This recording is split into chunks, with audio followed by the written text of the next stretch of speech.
Hello student, स्वागत है आप सभी का कक्षा 12वीं फिजिक्स के इस लेक्चर सीरीज में, जिसमें हम लोग पढ़ रहे हैं स्थिर वैद्युतिकी। और स्थिर वैद्युतिकी में आज का जो टॉपिक है वो है गॉस के नियम का अनुप्रयोग। और गॉस के नियम के अनुप्रयोग का तीसरा पॉइंट, किसी अचालक गोले के कारण विद्युत क्षेत्र। पिछले वीडियो में हम लोगों ने जो पढ़ा था वो यही चीज था कि थोड़ा अलग था। क्या थोड़ा अलग था?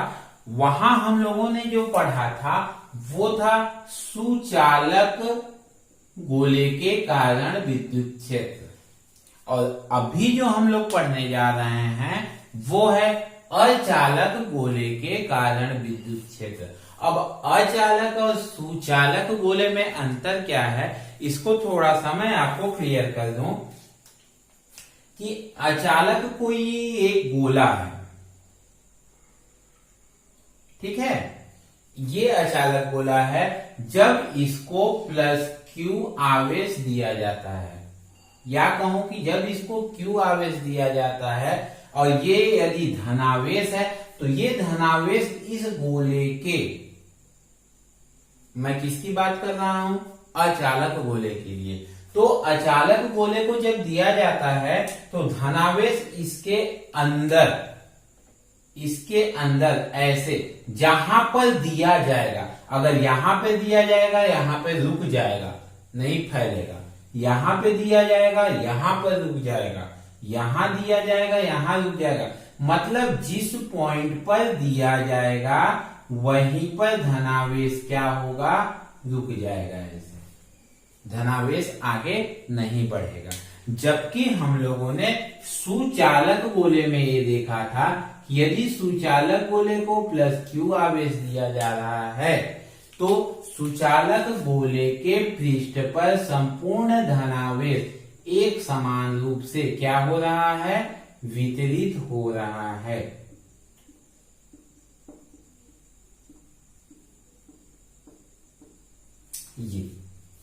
ये है बेसिक अंतर एक अचालक गोले में और एक सुचालक गोले में।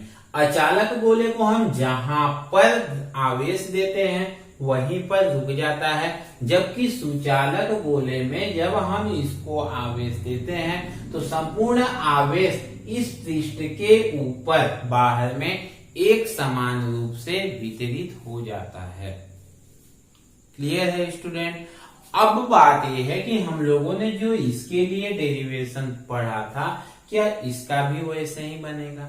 बना के देखते हैं कैसे बनता है। थोड़ा अंतर हो सकता है, वैसे ज्यादा से ज्यादा क्या दोनों के डेरिवेशन लगभग सेम बनेंगे। ठीक है, अब दोनों में क्लियर हो गया। मैं मिटा के इसको अब अच्छे से बनाता हूं। मान लेते हैं ये क्या है, एक अचालक गोला है जिसको क्या प्लस क्यू आवेश दिया जाता है। तो प्लस क्यू आवेश जिस पॉइंट पे दिया जाता है वहीं पर आवेश क्या होता है, स्थिर हो जाता है। यहां दिया गया यहां स्थिर हो गया, यहां दिया गया यहां स्थिर हो गया, यहां दिया गया यहां स्थिर हो गया। ऐसे जहां पर दिया जाता है वहीं पर आवेश क्या होता है, स्थिर हो जाता है। मतलब यदि हम ये कहें कि क्या आवेश अंदर में एक समान रूप से वितरित हो जाता है, तो बिल्कुल नहीं। आवेश अंदर में एक समान रूप से वितरित नहीं होता है। जहां पर दिया जाता है वहीं पर आवेश रुक जाता है। अब पहला स्थिति हमारा क्या था? पहला स्थिति कि हम इससे r दूरी पर क्या ज्ञात करना है, विद्युत क्षेत्र। r दूरी पर क्या है, एक बिंदु है P जिस पर हमें विद्युत क्षेत्र ज्ञात करना है। और वो बिंदु P कहां पे है, स्थिति पहला। स्थिति पहला, जब बिंदु P कहां हो, गोले से बाहर हो, गोले से बाहर हो। ठीक है, हम मान लेते हैं कि इस गोले का जो त्रिज्या है, ये इसका केंद्र है, इस गोले का जो त्रिज्या है वो कितना है, कैपिटल आर है। इससे अब स्मॉल आर की दूरी पर, इससे स्मॉल आर की दूरी पर ये क्या है, बिंदु P है, और इस बिंदु P पर हमको विद्युत क्षेत्र ज्ञात करना है। मतलब जो पहला स्थिति है वो क्या है कि small R is greater than capital R, small R इस कैपिटल आर से क्या है, बड़ा है।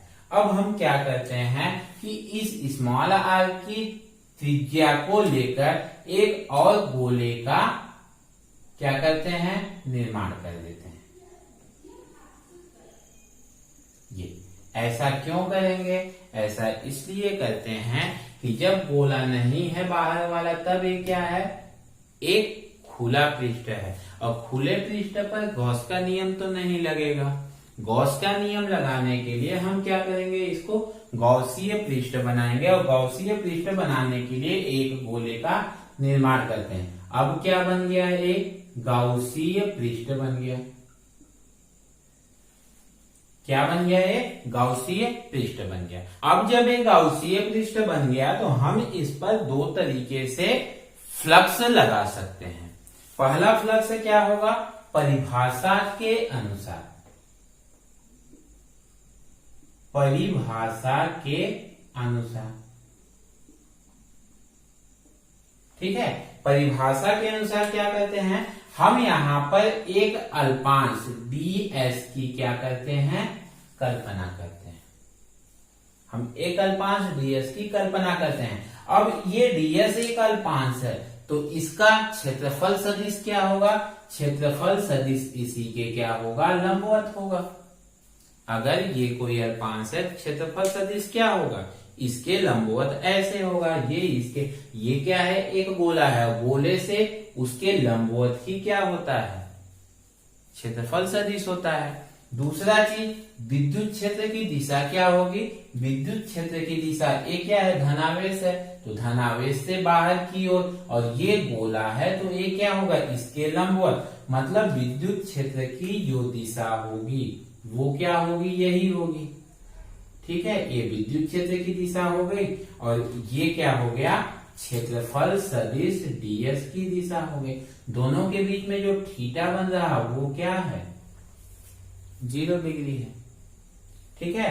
तो परिभाषा के अनुसार अल्पांश ds से गुजरने वाला विद्युत फ्लक्स, अल्पांश ds से गुजरने वाला विद्युत फ्लक्स। अब छोटा सा अल्पांश है तो उससे गुजरने वाला फ्लक्स कितना होगा, वो भी छोटा सा ही होगा। छोटा सा मतलब डी फाई इक्वल टू क्या हो जाएगा, E D S cos theta, और कॉस थीटा का मान, थीटा का मान कितना है, 0 है, तो कितना हो जाएगा, ई डी एस कॉस 0 अंश। कॉस 0 अंश का मान कितना होता है, 1, तो क्या हो गया, ई डी एस। ये किसके कारण है, एक छोटे से अल्पांश के लिए विद्युत क्षेत्र है।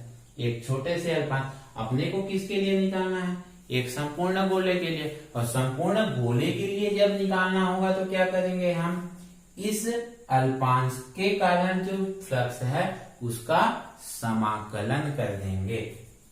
तो संपूर्ण गोले के कारण फ्लक्स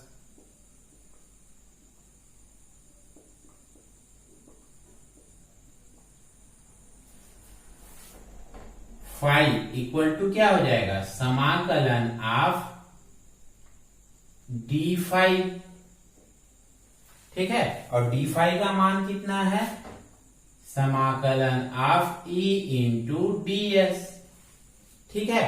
ई का मान ज्ञात करना है, ई बाहर निकल जाएगा, अंदर क्या बचेगा, ds, और ds क्या है, इस गोले का क्षेत्रफल, और गोले का क्षेत्रफल इक्वल टू क्या होता है, e इंटू 4πr², ठीक है। हम लोगों ने पिछले वीडियो में इसको हूबहू पढ़ा है, बस अंतर इतना है कि वहां पे जो ये आवेश था वो पृष्ठ पर था और अभी पृष्ठ कहां पर आवेश है, पृष्ठ के अंदर में है। ठीक है, बाकी ये पहला स्थिति का जो डेरिवेशन है सेम टू सेम पिछले वीडियो के जैसे है, इसलिए ज्यादा दिक्कत नहीं होना चाहिए। ये तो हो गया किसके लिए, इस गोले के कारण परिभाषा के अनुसार फ्लक्स हो गया। अब गॉस के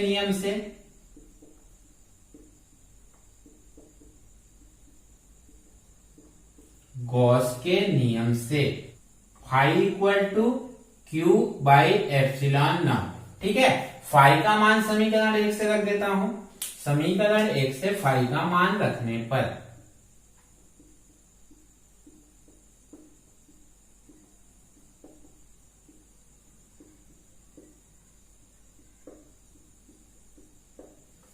फाई का मान रख देंगे तो कितना हो जाएगा, फाई का मान कितना है, E into 4 pi R square equal to कितना हुआ, क्यू बाई एप्सिलॉन नॉट। इसका इधर मल्टीप्लाई कर देते हैं तो E इक्वल टू क्या हो जाएगा, 1/4 pi R square into Q by epsilon nought. Epsilon nought को थोड़ा सा सिस्टमेटिक लिख लूंगा तो क्या हो जाएगा, 1/4 pi epsilon naught Q by R square.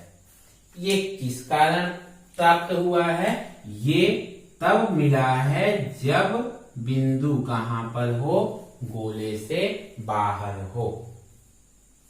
ठीक है, दूसरा कंडीशन लेते हैं। दूसरे कंडीशन में हम क्या लेते हैं, स्थिति सेकेंड। स्थिति सेकेंड में क्या होता है, small R equal to capital R. मतलब बिंदु P कहां पर है, गोले के सतह पर है। बिंदु P गोले के सतह पर हो, और जब सतह पर होगा तो ये P कहां आ गया, खसक कर यहां आ गया, और यहां आ गया तो स्मॉल आर का मान किसके बराबर हो गया, कैपिटल आर के बराबर हो गया। बाकी हूबहू बनेगा, मतलब स्मॉल आर की जगह पर हम क्या लिख सकते हैं, कैपिटल आर लिख देंगे तो डेरिवेशन अपने को यही मिलेगा। इस समीकरण का नाम दे देते हैं क्या, समीकरण नंबर 2। तो समीकरण 2 से क्या हो जाएगा, समीकरण 2 में स्मॉल आर बराबर कैपिटल आर रखने पर, क्यों रखेंगे, क्योंकि यही तो ज्ञात करना है, तो रख देंगे तो E बराबर क्या मिलेगा, 1/4 pi epsilon naught Q by capital are square. ठीक है, ये हो गया क्या, दूसरी स्थिति में जब बिंदु P कहां पर हो, सतह पर हो। क्लियर है स्टूडेंट। अब मैं तीसरा कंडीशन आ रहा, यहां तक तो हूबहू वैसे ही बना है जैसे हम लोग सुचालक गोले के कारण विद्युत क्षेत्र ज्ञात किए थे, गोलीय कवच के कारण विद्युत क्षेत्र ज्ञात किए थे, सेम वैसे ही बना है। लेकिन अंतर किस में आता है, स्थिति थर्ड में। और वो अंतर क्या होता है, आइए देखते हैं। फटाफट इसका आप लोग फोटो खींच लीजिए, फिर आगे बढ़ते हैं। चलो अब क्या लेते हैं, स्थिति थर्ड में। स्थिति थर्ड में क्या होता है, जब बिंदु P कहां हो, गोले के अंदर हो, गोले के अंदर हो, मतलब small R is less than capital R. ठीक है, क्या था हमारा, ये गोला था, ये गोला था। ठीक है, जिसको कितना आवेश दिया गया था, +Q, और जब +Q आवेश दिया गया था तो जहां पर दिया गया था आवेश वहीं पर जाकर ठहर जाता था। ठीक है, इस तरीके से जिस बिंदु पर आवेश दिया जाता था उसी बिंदु पर क्या होता था, ठहर जाता था। ठीक है, अब इसकी त्रिज्या कितनी है, इसकी त्रिज्या कैपिटल आर है। ठीक है, अब हमको बिंदु P बिंदु P मान लेते हैं यहां पर है अंदर में, और बिंदु P की दूरी कितनी है, बिंदु P की दूरी स्मॉल r है, अंदर में है। ठीक है, अब इसके लिए हम क्या करें, तो इसके लिए हम करते हैं क्या, इसके लिए भी हम एक गोले की अंदर में क्या करते हैं, रचना कर देते हैं। अंदर में ही गोले कितनी त्रिज्या की, स्मॉल r त्रिज्या की रचना कर देते हैं। क्या, गोले के अंदर स्मॉल r त्रिज्या की एक और गोले की कल्पना करते हैं, कल्पना करते हैं। तो जब इसके अंदर कल्पना करते हैं तो एक हम छोटा सा ds अल्पांश ले लेते हैं, ठीक उसी तरह जैसे हम लोगों ने बाहर लिया था। ठीक है, अब इस गोले के अंदर तो आवेश है, सुचालक गोले के कारण जब हम लोगों ने विद्युत क्षेत्र निकाला था तो हमने देखा था कि गोले के अंदर कोई भी आवेश नहीं है, सभी आवेश कहाँ चला जाता था, पृष्ठ पर चला गया था, जिस कारण गोले के अंदर कोई आवेश नहीं, और जब कोई आवेश नहीं तो कोई विद्युत क्षेत्र नहीं। लेकिन अचालक गोले में तो पूरा आवेश कहाँ पर है, अभी अंदर में ही है, जहां पर हम आवेश दे रहे हैं वहीं पर है, मतलब अंदर में आवेश है।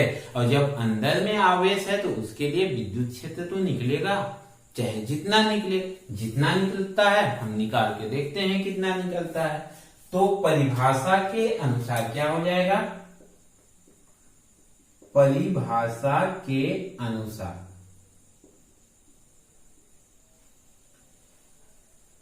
स्मॉल r वाले गोले के कारण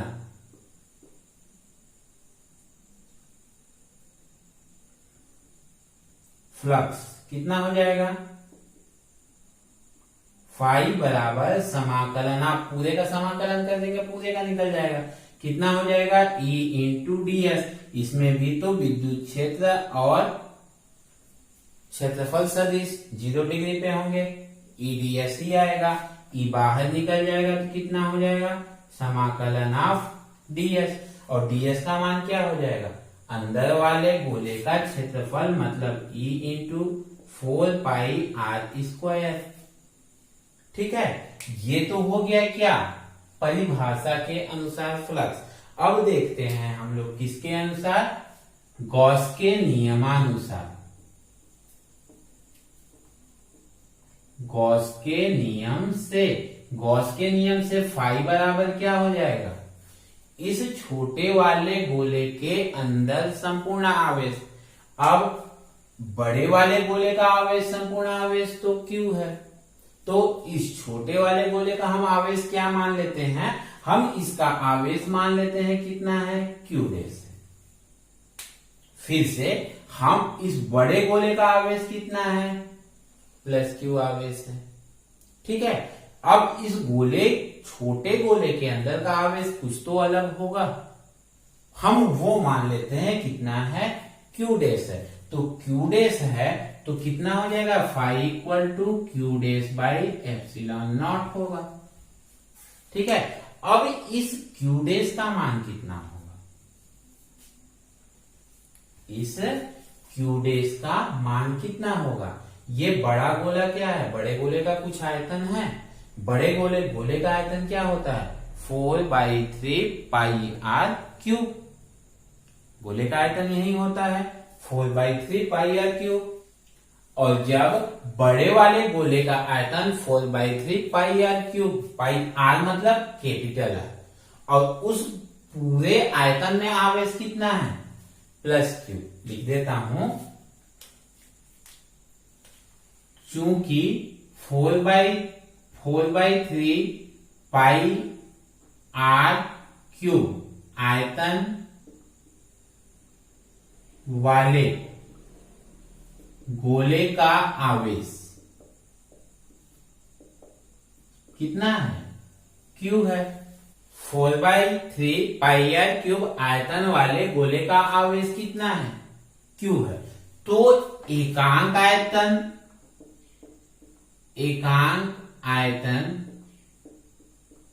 पर आवेश कितना हो जाएगा?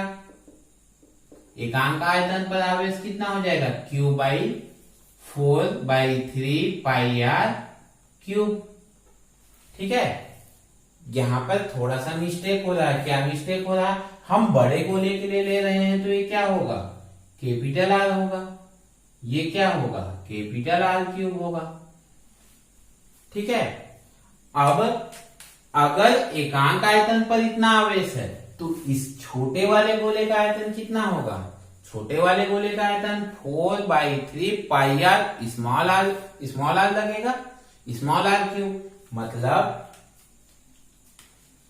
अतः 4/3 पाई आर क्यूब छोटे गोले का आयतन, छोटे गोले की त्रिज्या स्मॉल आर है, तो स्मॉल आर क्यूब आयतन पर आवेश कितना? Q डैश माने हैं बराबर कितना होगा? Q बटे 4/3 पाई आर क्यूब इंटू कितना का गुणा हो जाएगा? 4/3 पाई आर क्यूब। जैसे एक केले का मूल्य इतना है तो 5 केले का मूल्य क्या होगा? 5 इंटू इतना। सिंपल सा लॉजिक है, बचपन से पढ़ते आ रहे हैं। ठीक है, अब जो कटता है उसको काट देते हैं। 4/3 कट जाएगा, पाई से पाई कट जाएगा, बचा क्या? Q स्मॉल आर क्यूब बटे कैपिटल आर क्यूब। ये किसका मान आया? Q डैश का मान आया। Q डैश का मान यहां रखूं मैं। क्लियर हो रहा है? ये बड़े गोले के आयतन पर कुल आवेश कितना है? Q है। तो एकांक आयतन पर आवेश कितना हो जाएगा? Q बाई गोले का आयतन। अब इस गोले इतने आयतन पर अगर आवेश निकालना है तो इतना का क्या करेंगे? इसके साथ गुणा कर देंगे, इतना मिला। अब इस मान को कहां रख देते हैं? Q डैश पे रख देते हैं। तो इसको समीकरण नंबर कितना दे दें? ये था समीकरण नंबर 2, तो इसको नाम दे देते हैं क्या? समीकरण नंबर 3। तो समीकरण 3 से क्या हो जाएगा? Phi equal to Q R cube बटे कैपिटल आर क्यूब। अब फाई का मान यहां से रखें, इसके लिए फाई का मान इतना आया है, तो फाई का मान कितना है? E into 4 pi R square equal to 4 pi R square, यही है, equal to Q R cube बटे R cube, capital R cube. ठीक है, मैं इसको मिटा देता हूं, यहां पे लिख देता हूं, अभी काम पड़ेगा इसका। पहला स्थिति क्या था? E equal to 1/4 pi epsilon naught Q by R cube. दूसरा स्थिति E equal to 1/4 pi epsilon naught Q by capital R cube. ये मिला हुआ है, इसको हम लोगों ने यहां लिख लिया है। ठीक है, अब हम इसको आसानी से मिटा सकते हैं। अब इसका इधर ये पूरा कर देते हैं, तो E equal to 1/4 pi R square into epsilon naught तो हम लोगों ने छोड़ दिया, एप्सिलॉन नॉट यहां पे लिख देते हैं, जो यहां से छूट गया है, यहां पे नहीं, कहां पर छूटा है? एप्सिलॉन नॉट यहां से छूटा है। Q1 का मान रखे यहाँ पे Q डैश का, तो एप्सिलॉन नॉट ये हो गया। तो क्या हो गया? ये Q R cube by epsilon not into capital R cube. जो कटता है काट देते हैं, क्या कटेगा? आर स्क्वायर से ये आर स्क्वायर कट जाएगा, एक आर बचेगा। अब क्या बचा यहाँ पे? E equal to 1/4 pi epsilon naught Q R by capital R cube. ठीक है, ये मिल गया अपने को तीसरे स्थिति में विद्युत क्षेत्र। तीसरा स्थिति जब बिंदु P कहां हो? गोले के अंदर हो, मतलब स्मॉल आर का मान कैपिटल आर से क्या है? छोटा है। ठीक है, मैंने कहा था कि अचालक गोले के अंदर जब निकालेंगे तो उसका वैल्यू कुछ और आएगा, जबकि सुचालक गोले के अंदर निकाले थे तो सिंपल सा निकल गया था कि जब अंदर आवेश नहीं है तो वहां पे विद्युत क्षेत्र भी नहीं है। लेकिन इसके अंदर तो आवेश है, जितना आवेश है उसके अनुसार ये विद्युत क्षेत्र निकल गया। ठीक है स्टूडेंट, आई होप आपको ये अब क्लियर हो गया होगा। हम लोगों को 3 स्थितियां मिली। ठीक है, कौन कौन सी स्थितियां? पहली स्थिति जब बिंदु P गोले के बाहर हो तब का विद्युत क्षेत्र ये मिला, जब बिंदु P सतह पर हो तब का विद्युत क्षेत्र ये मिला, जब बिंदु P गोले के अंदर हो तब का विद्युत क्षेत्र ये मिला। ठीक है, अब तीनों स्थितियों का हम ग्राफ बना के देखते हैं, जैसे हम लोगों ने पिछले वीडियो का बनाया था। ठीक है, फटाफट आप इसका फोटो खींच लीजिए, फिर मैं उसको बनाता हूं। चलो, पहला स्थिति क्या मिला था? जब बिंदु P कहां पर हो? बिंदु P गोले के बाहर हो, गोले के बाहर हो, तो E बराबर क्या मिला था अपने को? 1/4πε0 Q/r²। सॉरी, यहाँ पे r³ है, मिस्टेक से इसको स्क्वायर होना था। ठीक है, लिखने में मिस हो गया था। अब आगे बढ़ते हैं। ये कब की स्थिति है? जब small r is greater than capital R। इस स्थिति में E क्या मिला अपने को? E inverse proportional to r²। E r² के क्या है? व्युत्क्रमानुपाती है। दूसरा कंडीशन क्या मिला था? जब बिंदु P कहां पर हो? गोले के सतह पर हो।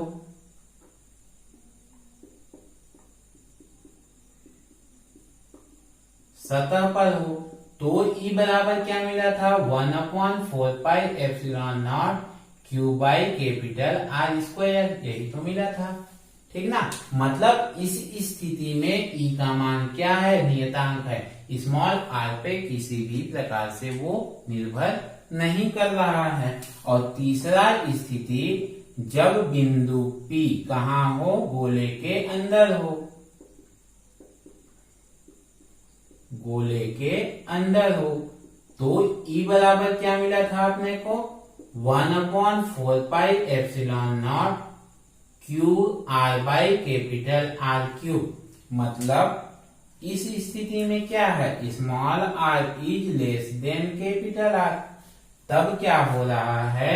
E अनुक्रमानुपाती स्मॉल r, यही तो हो रहा है। स्मॉल r के क्या है? ये अनुक्रमानुपाती हो रहा है। इस समय small r equal to capital R था दूसरी स्थिति में। अब इसका हम लोग ग्राफ बनाते हैं। ये हो गया R, ये हो गया E। ठीक है, ए पॉइंट है जहां पर स्मॉल r कैपिटल R के क्या है? बराबर है।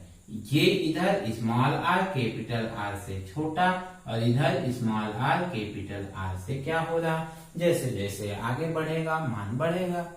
ठीक है, ये 3 स्थितियां हैं। फर्स्ट कंडीशन शुरू में देखिए, ये मान कितना है? ये मान तो 0 है। ठीक है, यहां से जब स्मॉल r का मान कैपिटल R से क्या है? छोटा है। इस स्थिति में क्या है? E स्मॉल r के अनुक्रमानुपाती है। और जब अनुक्रमानुपाती होता है तो ग्राफ कैसे बनता है? तो ग्राफ ऐसे जाता है। ठीक है, क्लियर है? ये कब कितना मान हुआ? E अनुक्रमानुपाती क्या है? स्मॉल r पे।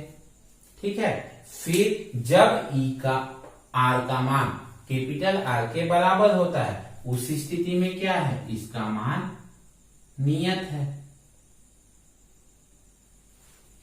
ठीक है, फिर जब स्मॉल r का मान कैपिटल R से क्या है? बड़ा है, तो ये क्या है? 1/r²। r² के क्या है? व्युत्क्रमानुपाती है। और जब व्युत्क्रमानुपाती है तो ग्राफ कैसे बनता है? ऐसे चलता है।